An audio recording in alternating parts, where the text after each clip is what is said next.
The Apollo University, University of Leicester, 35 lakhs fees for 3-year BTech CSE UK.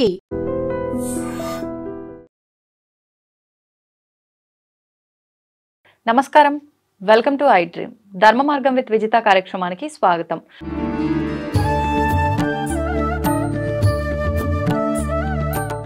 నమస్కారం అండి. జై శ్రీరామ్. ఇప్పుడు మనకు ఆషాఢ మాసం రాబోతుంది. ఆషాఢ మాసం స్టార్ట్ అవ్వగానే మొదట ఈ వారాహి అమ్మవారి నవరాత్రులు అనేది వస్తుంటాయని చెప్పి ఈ మధ్య కాలంలో వింటున్నాం. అంటే గత 3-4 సంవత్సరాల నుంచి వారాహి అమ్మవారి పేరు వినటం కానీ, ఆవిడకి సంబంధించిన దీక్షలు కానివ్వండి, ఈ పూజలు, ఈ నవరాత్రులు ఇదంతా ఎక్కువగా మనం వింటూ ఉన్నాం. అంటే ఏదైనా ఇది శాస్త్రంలో ఉంది, మన పురాణాల్లో ఉంది అంటే ఖచ్చితంగా మన చిన్నతనం నుంచో, మన తాతల నుంచో అది ఆచారంగానో లేదంటే సాంప్రదాయంగానో జరుగుతూ వస్తున్నాయి. మిగతా పూజలు కానివ్వండి, తంతులు కానివ్వండి. ఇది మధ్యలో వచ్చింది అని అంటే ఎవరో ఏదో ఒకటి పుట్టించి చేయించిందేమో, ఇది గుప్తంగా ఉంచాలని మళ్ళీ చెప్తున్నారు. గుప్తంగా ఉండేది మరి మనమందరము ఎందుకు దాన్ని స్ప్రెడ్ చేసి పూజలు చేస్తున్నాము? ఇలా రకరకాల ఆలోచనలు ఉన్నాయి. అసలు నిజంగా ఈ వారాహి అమ్మవారిని ఆరాధించొచ్చా, ఆరాధించకూడదా, అలా గుప్తంగానే ఉంచేయాలా, ఇది మధ్యలో వచ్చిందేనా లేదంటే ముందర నుంచి ఉందా? దాని గురించి తెలియజేయండి. చాలా పెద్ద ప్రశ్న ఇది. మనకి నవరాత్రులు అనేటటువంటివి ప్రతి మాసంలోనూ ఉన్నాయి. చైత్రమాసంలో, వైశాఖ మాసంలో, జ్యేష్టం, ప్రతి నెల నవరాత్రులు ఉన్నాయి. కానీ అంతమందికి తెలుసా? 12 మాసాలకి 12 నవరాత్రులు ఉన్నాయి. కానీ మనం 4 అనుకుంటాం కదా. ఎవరికి ఉన్నాయి అనేది ప్రశ్న. నవరాత్రులు ఉన్నాయి, కానీ ఎవరు ఆచరించాలి అనేటటువంటి దగ్గరికి వస్తే ఎవరెవరు ఏ ఏ దేవతా ఉపాసన చేస్తున్నారో ఆయా దేవతా ఉపాసన చేస్తున్న వాళ్ళు ఆయా నవరాత్రులను ఆరాధన చేస్తూ ఉంటారు. వీటిల్లో సర్వత్రా నాకు దేవత లేదంటే ఉపాసనలు మాకేం లేవు, మంత్రాలు లేవు, తంత్రాలు లేవు, ధర్మంగా మేము ఏది ఫాలో అవ్వాలి అని చూస్తే వసంత నవరాత్రులు ఇవి ధర్మశాస్త్రంలో చెప్పారు. ధర్మశాస్త్రంలో చైత్ర పాడ్యం యుగాది దగ్గర నుంచి పాల్గొన అమావాస్య వరకు ఏ రోజు ఏ పూజా విధానం చేయాలో మనకి అన్ని ధర్మశాస్త్ర గ్రంథాల్లో రాశారు. ధర్మ ప్రవృత్తి, నిర్ణయ సింధు, ధర్మ సింధు, ఇలా వెంకట సోమయాజీయం, ఇంకా చాలా గ్రంథాలు ఉన్నాయి, చతుర్వర్గ చింతామణి అని. వీటిల్లో ఏ రోజు ఏ తిథి ఏం చేయాలి అని చెప్తూ నవరాత్రములు అని కేవలం ఆశ్వయుజ మాసంలో వచ్చే దసరాలకి మాత్రమే పబ్లిక్ అందరూ సామాజికంగా అందరూ ఆచరించాలి, దుర్గా ఆరాధన చేయాలి. ఓకే. వసంత నవరాత్రులు అనేవి కూడా ప్రత్యేకమైన ఆరాధనగా లేవు. శ్రీరామనవమి వస్తోంది కాబట్టి ఆ నవమిని ఉద్దేశించి ఆంజనేయ స్వామి పూజలు అవి అక్కడక్కడ చేసేవాళ్ళు ఉన్నారు. వాస్తవానికి వసంత నవరాత్రిలో లలితాదేవి ఆరాధన చేస్తారు. ఎవరు అంటే శ్రీ విద్యోపాసకులు. అది వాళ్ళ వరకు సంబంధించింది. మిగతా ఎవరైనా వసంత నవరాత్రిలో అని చేస్తే ఏం చేస్తారంటే రామ సంబంధంగా రామ నవాహం అంటే భాగవతానికి సప్తాహం అని 7 రోజులు ఎలాగైతే చేస్తారో రామాయణానికి నవాహం అని 9 రోజులు చేస్తారు. అలా పాడ్యం నుంచి రామాయణ నవాహం 9 రోజులు చేసుకుని శ్రీరామ కళ్యాణం, పట్టాభిషేకం ఇలా చేసుకోమని ఉంది. ఇప్పుడు మిగతా నవరాత్రులన్నీ ఏమయ్యాయి? ఈ 2 ప్రకటమయ్యాయి, అంటే పబ్లిక్ అయ్యాయి. మిగతావన్నీ సీక్రెట్ నవరాత్రులు, అందుకని గుప్త నవరాత్రులు అని పెట్టారు. సీక్రెట్ అంటే బ్రహ్మ విద్య చెప్పకూడదని కాదు, అది అందరూ చేయగలిగేది కాదు. ఎవరు చేయాలో వాళ్ళకి మాత్రమే ఉపయోగపడేది అది. ఇప్పుడు రాత్రిపూట 10 to 6 డ్యూటీ ఉంది బయట ఒక ఫ్యామిలీలో, ఒక సాఫ్ట్వేర్ ఉద్యోగిని. ఇప్పుడు ఆ డ్యూటీ ఆవిడ వెళుతుందా, ఫ్యామిలీ అందరూ వెళ్ళిపోతారా? బయలుదేరి ఆవిడ ఒక్కతే వెళ్తుంది. ఎందుకు? ఆమెదే కదా వర్క్, ఆవిడకి సంబంధించిన వర్క్. మరి కుటుంబమే కదండి, ఏమేమో వెళ్ళకూడదు ఆఫీస్కి అంటామా? పగటిపూట ఒక భర్త, ఇప్పుడు మీరు ఇక్కడికి వచ్చి మీ జాబ్ చేస్తున్నారు, మీ ఫ్యామిలీ అందరూ వచ్చి మా అమ్మే కదా, మా అమ్మ చేస్తున్నప్పుడు మేమెందుకు చేయకూడదు, అందరికీ జాబే కదా, ఆ జాబ్ మీదే మేమందరూ తింటున్నాం కదా, ఇలాంటి పిచ్చి పిచ్చి లాజిక్లు పెట్టుకుంటామా? పెట్టుకోం. కానీ దేవుడి దగ్గరికి మనం అక్కర్లేని అంట పనికి మాలిన లాజిక్లన్నీ తీసుకొచ్చి దేవుడి దగ్గర పెడతాం. ఎవరి దగ్గరైనా అమ్మవారే కదా, ఎవరికైనా ఆవిడ వరాలు ఇవ్వదా, అది చేయకూడదా, ఇది చేయకూడదా అని. అది ఎవరికి చెప్పారో వాళ్ళు దాన్ని ఆరాధన చేయాలి. కొంతమంది వారాహి ఉపాసకులు ఉంటారు, వారాహియే ప్రధాన దైవంగా ఉపాసన చేస్తారు. వాళ్ళకి మేరే దేవతలు ఎవరు కూడా వాళ్ళ దృష్టిలో ప్రధానం కాదు. అంటే అల్టిమేట్ గాడెసెస్ వారాహి అనుకున్న వాళ్ళకి ఆషాఢ నవరాత్రులలో పూజా విధానం, పూజా పద్ధతి ఒకటి సపరేట్గా వాళ్ళకి చెప్పారు. ఆ పూజా పద్ధతి వేరు, ఆ పూజా సమయాలు వేరు. ఇలా మనం ఇలా పూజలు చేసుకుని ఉపవాసాలు, ఇదే దీపాలు, ఇదే దీక్షలు లా ఉండదు. ఆ సిస్టమ్ వేరు. ఇప్పుడు అది మనకు తెలియకుండా నవరాత్రి అనేది తెలిసింది కాబట్టి ఇక్కడ దుర్గా ప్లేస్లో వారాహిని తీసుకొచ్చి 9 రోజులు చేస్తాము అంటే అది ఏమవుతుంది, పిచ్చితనం అవుతుంది. అందువల్ల మన పెద్దలు ఎవరు కూడా ఈ పిచ్చి పనులు చేసేవారు కాదు కాబట్టి వాళ్ళు తీయలేదు. ఇప్పుడేంటి అసలు ఎవరు ఈ వారాహి? ఈ వారాహి ఎవరు అంటే చూస్తే 2 రకాల వారాహిలు మనకి చెప్పబడుతున్నాయి. ఒకటి ఒక వారాహి అష్టమాతృకలు అని, సప్తమాతృకలు వారు. సప్తమాతృకలుగా మనకి పురాతనమైన దేవాలయాల్లో కూడా చాలా చోట్ల శివాలయాల్లో సప్తమాతృకలు అలా నుంచున్నటువంటి ఒక ప్రతిమలు మనకి ప్రతిష్ఠ చేస్తూ ఉండేవారు. ఇప్పుడు మనం ఎలాగైతే ఈ ఆంజనేయ స్వామి ఇవి చేస్తున్నామో అలాగే ప్రతి దేవాలయం సప్తమాతృకలు చేసేవారు. సప్తమాతృకలు ఎవరయ్యా అంటే వాళ్ళు ఎనర్జీస్, 7 ఎనర్జీస్. మనకి ప్రతి మనిషికి కావాల్సిన మైండ్ కావాలి, నేను శారీరకంగా బలంగా ఉండాలి, మనస్సుతో బలంగా ఉండాలి, మంచి వాక్పటుత్వం ఉండాలి, మనీ కావాలి, నేను ఫోర్స్ఫుల్లీ ఒక కర్మ చేయగలగాలి. ఇలా ఈ ఫోర్సెస్ ఎవరైతే ఉన్నాయో అవన్నీ మాతృకలు ఉన్నారు. ఈ మాతృకలలో వరాహమూర్తి యొక్క శక్తి, వరాహ అవతారం తెలుసుగా, పందిలా ఉండి స్వామివారు అలా భూమిని ఉద్ధరించడం కోసం ఎత్తారు. ఆ అవతారంలో విష్ణుమూర్తి ఏ ఫోర్స్ని, ఏ శక్తిని పట్టుకుని ఆయన అవతారం ఎత్తాడో ఆ శక్తికి వారాహి అని పేరు. ఈ వారాహి ఎక్కడిది? సప్తమాతృకల్లో వారాహి. ఇంకో వారాహి ఉంది. ఈవిడెవరి అంటే లలితా పరమేశ్వరి యొక్క డిఫెన్స్ మినిస్టర్. డిఫెన్స్ ఆవిడ పేరే దండనాయిక అని. డిఫెన్స్ కి ఆవిడ మినిస్టర్. హోమ్ మినిస్టర్ ఏమో రాజశ్యామల, అందుకనే ఆవిడ మంత్రిని అన్నారు. మంత్రిని, దండనాయిక అని. వీటికి మంత్రనాయిక, దండనాయిక అని కూడా అంటారు. అందుకనే మనం ఫస్ట్ శ్రీమాత, శ్రీ మహారాజ్ఞి, శ్రీమత్ సింహాసనేశ్వరి అని 3 పేర్లతో లలితా సహస్రనామం స్టార్ట్ చేస్తాం. శ్రీమాత అంటే లలిత పరాశక్తి అని, శ్రీ మహారాజ్ఞి అంటే రాజశ్యామల అని, శ్రీమత్ సింహాసనేశ్వరి అంటే వారాహి అని అక్కడ మనకి వ్యాఖ్యానాల్లో చెప్పబడింది.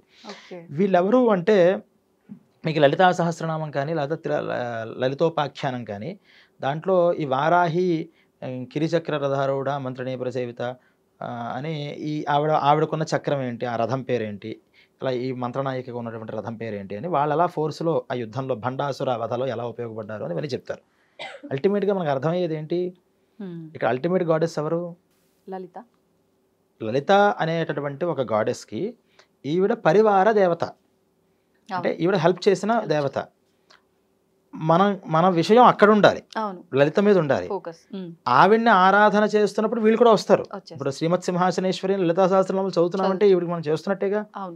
ఇంత కానీ ఇప్పుడు వీళ్ళని మనం ప్రత్యేకంగా చేసేసాము అంటే అప్పుడు ఏమవుతుంది, ప్రధానాన్ని పక్కకి పెట్టి అంగదేవతలతో వ్యవహారం చేస్తున్నట్లుగా తయారవుతుంది. ఇప్పుడు మీరు ఇక్కడ ఉన్నారు, మీతో నాకు పరిచయం, నేను మీతోనే మాట్లాడాలి, మీతోనే చెందాలి. ఎవరో మీకు పరిచారకులు ఎవరో ఉన్నారు, ఒక అసిస్టెంట్ ఉన్నారు, నేను మెల్లగా రోజు కూడా ఆయనతో నేను మీటింగ్ చేస్తున్నాను. ఒక వారంలో 2 రోజులు మీతో మాడితే 3 రోజులు 4 రోజులు ఆయనతో మాడుతున్నా. జనరల్ మీకు నేను దూరం అవుతాను, అది వాస్తవం ఖచ్చితంగా. ఇదేంటి నాతో కదా వ్యవహారం, అక్కడేంటి అతి ప్రధానం వెళ్ళింది. నేను ఆయన కూడా అసలు ఆయనంత గొప్ప అండి మీరంటాను, మీ అసిస్టెంట్ మీ అంత గొప్ప అంట, మీ ఎదురుకున్నానే అంట, క్రమంగా నీకన్నా ఎక్కువ మీ అసిస్టెంటే పనిచేస్తున్నాడు అంటాను. ఇవన్నీ ఎలా ఉంటాయో దేవతా విషయంగా కూడా అలాగే ఉంటాయి. ఇప్పుడు మనం అడగచ్చు, అమ్మవారు అవన్నీ పెట్టుకుంటుందా, ఆ ఫీలింగ్స్ అన్ని అమ్మవారికి ఉంటాయా? మానవులకే కదా ఇవన్నీ అని. అమ్మవారికి ఫీలింగ్స్ లేకపోతే ఆవిడకి ఇష్టమైన చీరలు ఎందుకు పెడుతున్నాం, ఆవిడకి ఇష్టమైన రంగుని ఎందుకు పెడుతున్నాం, ఆవిడకి ఇష్టమైనటువంటి అంటే మనకి ఏవైతే భావనలు ఉన్నాయో ఈ భావనల్ని అమ్మవారి మీద ఆవిష్కరణ చేస్తున్నాం. తద్వారా అమ్మవారు సంతోషపడుతుందనే కదా మనం చేస్తుంది. మనం చివరి అచీవ్మెంట్ ఏంటి, ఇన్ని రకాల చీరలు చూసి అమ్మవారు ఆనందపడింది అంటే ఈ చీరలకు ఆనందపడుతుంది ఆవిడ కాదు, ఆవిడ ఆనందపడడం కోసం మనం చేసేటటువంటి ఈ పరిచర్యలు చూసి ఆనందపడుతోంది. ఇప్పుడు ఇటువంటి పరిచర్యలు అంటే ఆవిడ్ని ఇబ్బంది పెట్టేటటువంటి పరిచర్యలు కూడా ఇప్పుడు ఇదే పని మనం చేస్తే మనం ఇబ్బంది పడుతున్నాం, మరి అమ్మవారు ఇబ్బంది పడదా? మనలాగా ఆలోచించాలి అనుకుంటాం కాబట్టి ఆవిడ కూడా ఇబ్బంది పడుతుంది. మనకి చీరలు అంటే ఇష్టం, మనకి బంగారం అంటే ఇష్టం, మనకి గాజులు అంటే ఇష్టం, కాబట్టి అమ్మవారు కూడా మనకి ఇష్టమైన దాన్ని ఇష్టమని ఎలాగైతే అనుకుంటుందో మనకి ఇష్టం లేని పనిని కూడా అమ్మవారు ఇష్టం లేని పనిగానే చూస్తుంది. మెయిన్ లాజిక్ వీరు. ఇప్పుడు దీంట్లో వారాహి యొక్క ఆరాధనని మనం చెయ్యాలా వద్దా అనే దగ్గర చూస్తే ఇప్పుడు అవరికి మీకే అర్థమైపోతుంది. వద్దు అనే అర్థమవుతుంది. వద్దు అనేది ఎవరికి, అంటే ఎవరైతే మెయిన్ గార్డ్ కాకుండా ఇది నాకు ప్రధానం అనుకుంటారో వాళ్ళు మాత్రమే చేయాలి, మిగతా వాళ్ళకు అంటే వాళ్ళకి అదే ప్రధానం. మ్మ్. వాళ్ళు ఇంకా అంత మెయిన్ గార్డ్ వరకు రాలా. హా. ఇప్పుడు పూర్వం ఈ లలితా నవరాత్రులు అనేవి కూడా లేవు. లలితా సహస్రనామాలు చదవడం, కుంకుమార్చన చేయడం కూడా పరిస్థితి లేదు. లేదు. అది జగద్గురువులు వాళ్ళు అందరూ కలిపి ఒక లలిత ఆరాధన చేయడం అనేది విశ్వానికి శ్రేయస్సు. ఎందుకంటే సత్వగుణాన్ని ఆశ్రయించి ఉంటుంది, అందరికీ సుఖ సంతోషాలతో సాత్విక గుణాన్ని పెంచుతుంది, సహన గుణాన్ని పెంచుతుంది, ఓర్పును పెంచుతుంది అని ఆ దేవతారాధన చేయమన్నారు. ఇప్పుడు మిగతా దేవతారాధనలు ఏం చేస్తాయంటే ఉగ్రతని పెంచుతుంటాయి. అందుకనే మీకు అంతా కోరికలు లేకుండా వారాహిని ఆరాధించే వాళ్ళు కూడా ఉన్నారు. వాళ్ళు ఉపాసకులు, వాళ్ళు వాళ్ళ కోసం చేస్తారు, ఇతరుల కోసం వాళ్ళు చేయరు. ఈ సామాన్య భక్తుల్లాగా ఇప్పుడంతా వెళ్ళేది నీకు కోర్టు కేసులు అన్ని సమస్యలు పోతాయి, భూ సంబంధమైన వివాదాలు పోతాయి, నీకు శత్రుబాధలు పోతాయి, నీ నరదృష్టులు పోతాయి, వారాహి నవరాత్రులు చేయి. ఇప్పుడు ఈ చేస్తున్నప్పుడు ఆ దేవత యొక్క ఉగ్రత కూడా వీళ్ళకి చేరి వీళ్ళకి వెంటనే మీరు జనరల్గా చాలా మందిని గమనించండి, ఈ ఆరాధన చేస్తున్నంతసేపు కూడా చాలా కోపం, మొగుడు మీద కోపం, పిల్లల మీద కోపం, ఆ కోపం వచ్చేస్తుంటుంది వాళ్ళకి. ఖచ్చితం మీరు ఆ దేవతా రూపాన్ని మనం పొందుతూ ఉంటాం. అందువల్ల గణపతి ఆరాధన చేస్తూ గణపతిని ఎక్కువ అంటే మీ ఆరాధన అంటే గుడికి వెళ్ళి టెంకాయ కొట్టి రావడం కాదు, దీక్ష పెట్టుకుని ఒక మంత్రమో తంత్రమో తీసుకుని చేస్తూ ఉంటే గణపతిలాగా బొజ్జొస్తుంది, గణపతిలాగా స్థూలకాయం అవుతారు. గణపతి ఆరాధన చేస్తే దేవతా సాయుజ్య సారూప్య సామీప్యాలని 3 రకాలు భగవంతుడు ఇస్తాడు. మరి ఏ దేవత అయినా సరే ఫస్ట్ ఇచ్చేది ఏంటంటే సారూప్యం, ఆయన ఏ రూపం ఉందో ఆ రూపం వస్తుంది. అమ్మవారు ఆరాధన చేస్తే ముఖం చూస్తే చాలా అమ్మవారిలాగా చాలా వర్చస్సుగా కనిపిస్తూ ఉంటుంది. ఇలా వారాహి ఆరాధన చేసే వాళ్ళ యొక్క మోహం కూడా మీకు వరాహ స్వామి, వరాహి ముఖంలాగానే కాశీలో వారాహి, మన భూగర్భ వారాహి ఉంది. అక్కడ అర్చకుల ముఖం చూస్తే మీకు ఉపాసన చేసే సమయంలో, అంటే ఇప్పుడున్న అర్చకులు ఎవరో నేను చూడలేదు, ఇంతకు మునుపు అర్చకులు ఉపాసకులుగా ఉండేవారు. ఇప్పుడు నేను చూడలేని విషయాలు నేను మాట్లాడకూడదు అక్కడ. అలా ఉపాసకులుగా చేసినప్పుడు నేను చాలాసార్లు వెళ్ళడం జరిగింది. ఆ ఉపాసకుల ముఖం చూసి సాక్షాత్తు వరాహ ముఖంలాగానే ఉండేది. ఆంజనేయ ఉపాసకులు సుందరకాండ విపరీతంగా చేస్తారు, వాళ్ళ ముఖం అచ్చు ఆంజనేయ స్వామి, ఆ కళ్ళు ఆ ముఖం అలా కనిపిస్తూ ఉంటుంది. భావన అలా ఉంటుందా లేదు నిజంగానే? మీకు కూడా ఏంటి అంటే కోతిలా కనిపిస్తున్నాడు అనుకుంటారు, మీరు కోతి అనుకుంటారు, మీరు ఆంజనేయ స్వామి ఉపాసన తెలియదు కదా. ఉపాసకుడు చేస్తున్నాడని తెలిస్తే ఓ ఆంజనేయ స్వామిలా కనిపిస్తున్నాడు అప్పుడు అంటారు. జనరల్ గా చూస్తే కోతిలా కనిపించడం కోతి మొహంలా ఉంది కనిపిస్తుంది, కానీ ముఖం వర్చేస్తుంటుంది. కోతేని మనం ఎగతాళి చేయలేం, వర్చస్సుగా ఉంటుంది. ఎందుకు అంటే సారూప్యాన్ని ఇస్తాడట, అలాగే సామీప్యాన్ని ఇస్తాడు, తర్వాత పిలిస్తే పలికేలాగా ఆయన అందుబాటులో ఉంటుంటాడు. ఈ మరణానంతరం సాయుజ్యాన్ని ఇస్తాడు. ఏ దేవతారాధన అయినా ఇంతే. ఇలా ఈ వరాహ రూపాన్ని, ఈ వారాహి అనేటువంటి రెండో ఆరాధనని మనం ఎప్పుడు చేయాలి అంటే ఆ దేవత మనకు అందుబాటులో లేకపోతే, మనకు అందరికీ అందుబాటుగా లలితా త్రిపుర సుందరి ఉన్నప్పుడు మళ్ళీ ఈ దేవతారాధనలు అనేటటువంటివి అంత ఉత్తమం కాదు. అలానే ఈ దేవతారాధన తప్పు అని మనం అనడానికి లేదు. ఆ దేవతారాధన కూడా నేను చెప్పిన లలితా సహస్రనామంలో కూడా ఈ దండనాయిక వీళ్ళందరూ ఉన్నవాళ్లే కదా. ఆ దేవతని పరివార దేవతగా ఆరాధన చేయడం తప్పితే ప్రధాన దేవతగా ఆరాధన చేయడం అనేది మన సంప్రదాయంలో పెద్దల నుంచి లేదు. ఉంటే వాళ్ళు చేసేవారుగా. అసలు ఇన్ జనరల్ మిగతా ఏ నవరాత్రులైనా సరే అందరూ పబ్లిక్ చేయడానికి అర్హత లేదు. ఎందుకు లేదు అంటే అసలు చెప్తున్న ఈ దసరాలైనా సక్రమంగా చేస్తున్నామా మనం? దసరాలు అంటే ఏంటి, అసలు నవరాత్రుల్లో మనం చేయాల్సింది ఏంటి, ఎంతసేపటికి బాలా త్రిపుర సుందరి దగ్గర నుంచి ఆ చివరి దాకా ఉన్నటువంటి రూపాలు ఏంటి, ఆ పొంగళ్ళు ఏంటి, ప్రసాదాలు ఏంటి, బట్టలు ఏంటి, పువ్వులు ఏంటి తప్పితే నవరాత్రుల్లో మనం ఏ నియమంతో ఉండాలి, ఏ దీక్షగా ఉండాలి. మనం గతంలో నవరాత్రుల సమయంలో కూడా దీక్షా నియమాలు మాట్లాడుకున్నాం, కానీ నియమాలు ఎవరికి ఎక్కలేదు. అసలు ఆ ఛానల్ ఆ వీడియోస్ కూడా ఎవరు చూడాల, ఎందుకంటే ఎక్కదు, మనకు అక్కర్లేదు. కొత్తవి ఏదైనా చెప్పండి, కొత్త రకాల పూజలు చెప్పండి, కొత్త రకాల పూలు చెప్పండి, కొత్త దేవతలను తీసుకుండండి, మార్కెట్లోకి తీసుకుని రావాలి. ఎన్ని వెతికి మీరు ప్రతి దాంట్లో కొత్తదనం, దేవుళ్ళలో కూడా కొత్త దేవుళ్ళు. తల్లి స్తమానం తల్లి ఏంటి, కొత్త తల్లిని తీసుకుని రావడం అంత దరిద్రంగా ఉంటుందో దేవతా విధానం కూడా అంతే. అందువల్ల వీళ్ళు కొత్త దేవతలు కాదు, వీళ్ళు గుప్తంగా ఉన్న దేవతలు.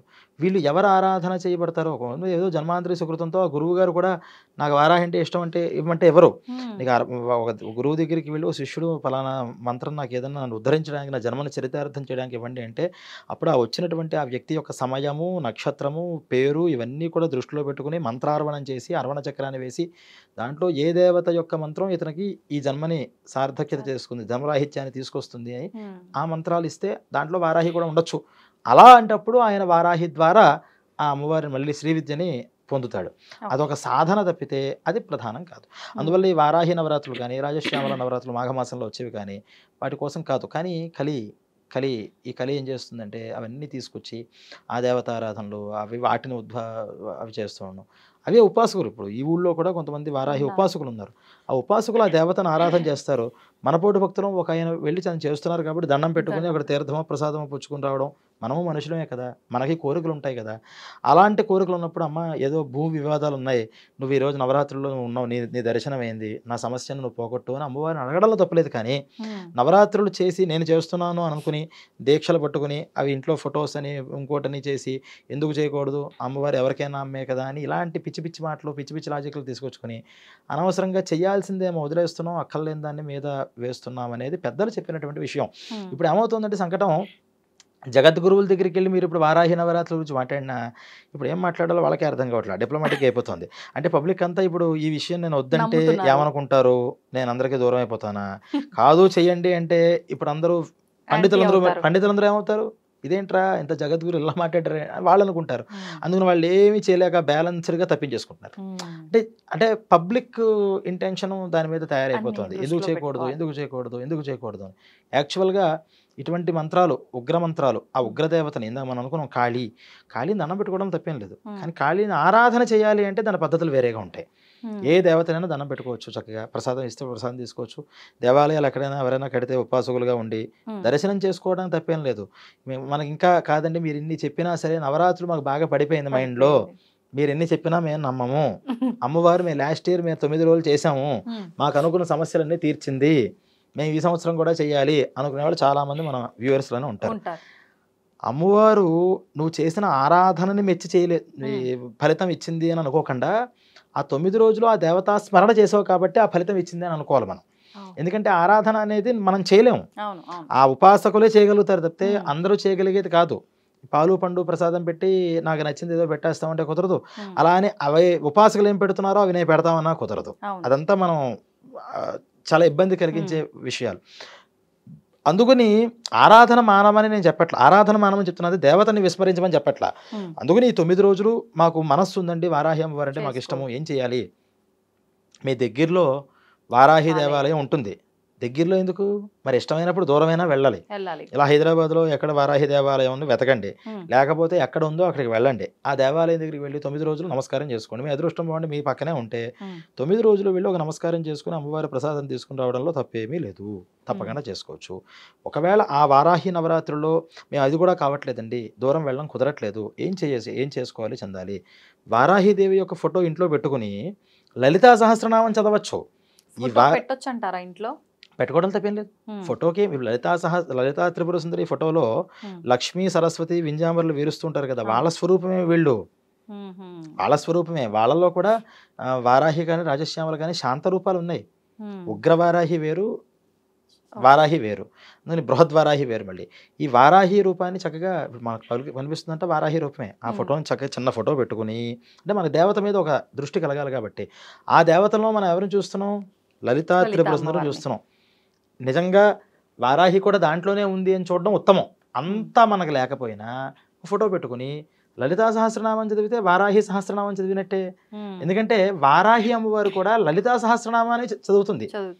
ఆవిడ చదివేదే మనం చదివితే ఆవిడ ఇంకా ఆనందపడుతుంది. అరే నేను కొలిచే అమ్మనే నువ్వు కూడా కొలుస్తున్నావా, నన్ను భావన చేసి అని. తప్పకుండా మనకి లలితా అనుగ్రహం వారాహి అనుగ్రహం కూడా కలుగుతుంది. కాబట్టి లలితా సహస్రనామాన్ని చక్కగా చదువుకోవడం మంచి. తప్పితే ప్రత్యేకంగా వారాహి దీక్షలని, వారాహి నవరాత్రులని, ఆ పూజా విధానాలు కొత్త ఇంకొక 5-6 సంవత్సరాలు కంటిన్యూషన్గా చేస్తే క్రియేటివిటీ అంతా దాంట్లోకి వస్తుంది. కొత్త డిషెస్ వస్తాయి మీకు.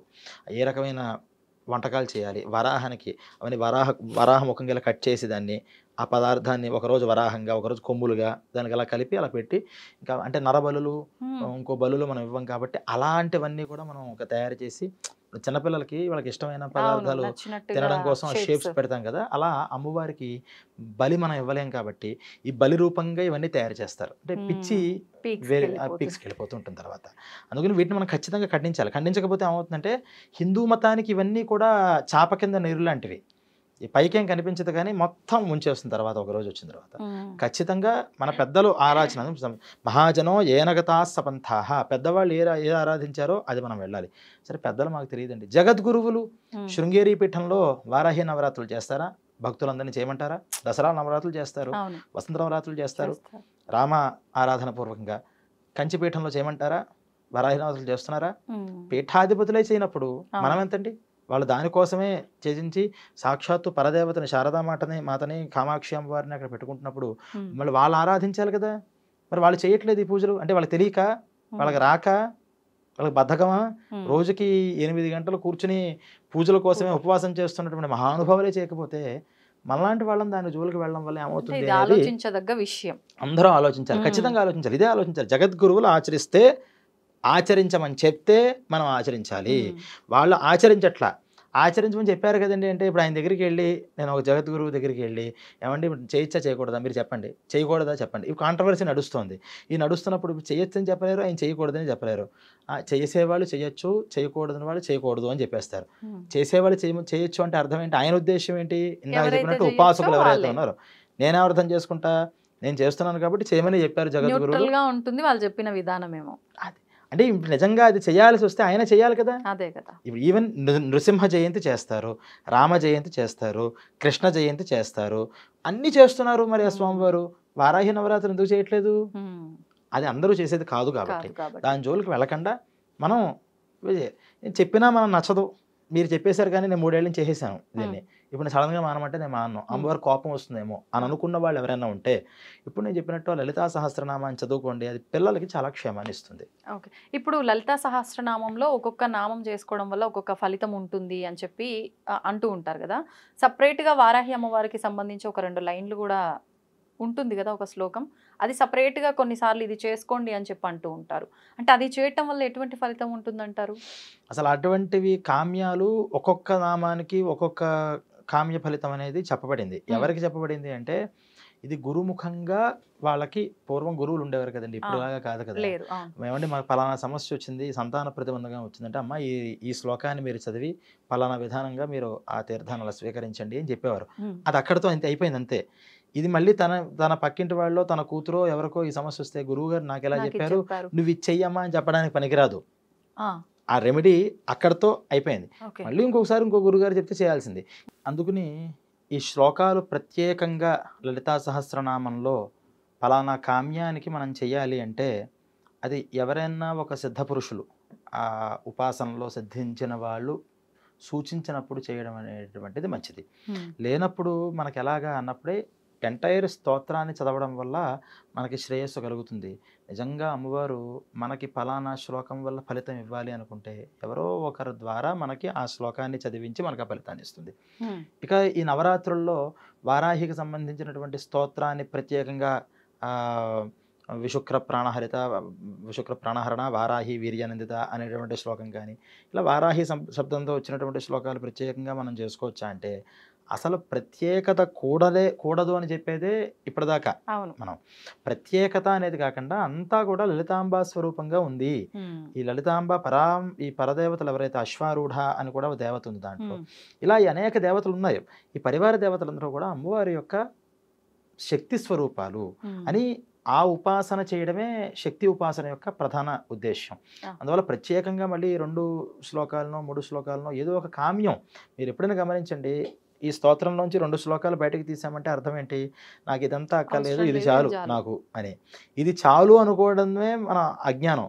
అంత కావాలి, పూర్ణ స్వరూపంగా అవ్వాలి. పూర్ణమద పూర్ణమద అంటే పూర్ణ స్వరూపంగా రావాలి అనుకోవాలి తప్పితే నాకు ఇచ్చాలు, నా మొహానికి ఇచ్చాలు, నాకు ఈ భూమి చాలు, నాకు ఈ ప్రమోషన్ చాలు అని ఎప్పుడు మనం అనుకోకూడదు. అందువల్ల 2 శ్లోకాలు 3 శ్లోకాలు పీక్కోవడం అనేది కాకుండా ఎంటైర్ స్తోత్రాన్ని చక్కగా ఒక్కసారి అన్నా చదువుకోగలగాలి.